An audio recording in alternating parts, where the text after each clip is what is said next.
Welcome to the Titus Timeout podcast. This is Mark Costello, and today we will review the specification of lengths and widths for the ML diffusers. In a previous podcast, we overviewed the ML product line. In this podcast, we will take a closer look at how lengths and widths of the ML are determined based on selection and application. The ML product line was introduced before suspended grids. At that time, all diffusers were surface mounted, so nominal lengths were not correlated to grid ceiling module sizes.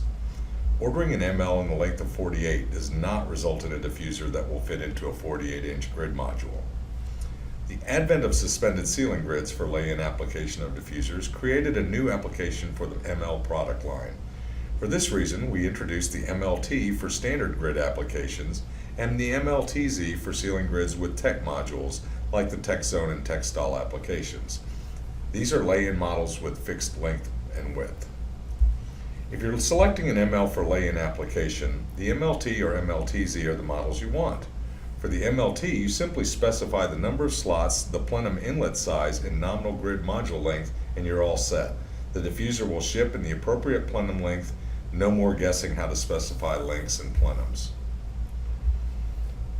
For length and width specification of non-lay-in mounted units, the chart on the ML submittal or catalog page F18 correlates the actual dimensions of various ML borders or frame types, slot widths, and number of slots. Let's determine some length dimensions for a surface mount unit in our most popular 2A border. Surface mounting means we will use the XXN borders, and for a specified length of 48, we will correlate that to a duct length of 48, or D equals 48. Referring to the length chart, we see that for a 2A frame with XXNs, the overall dimension, or O dimension, is D plus 3/4, or 48 3/4. The C dimension is the core stack head dimension of D minus 1 3/8, or 46 5/8.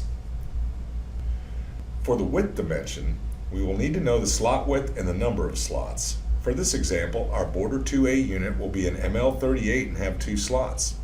We refer to our width chart and see that the D dimension for a 2-slot ML38 is 3 3/4.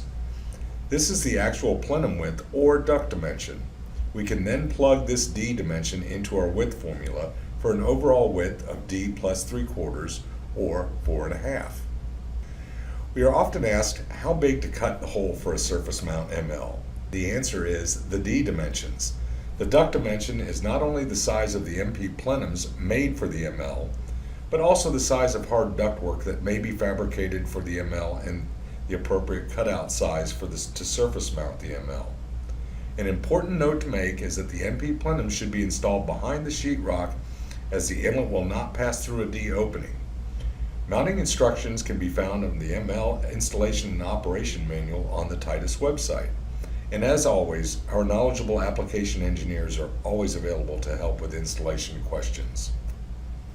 Don't forget to subscribe to our YouTube channel, and thanks for taking a time out with us.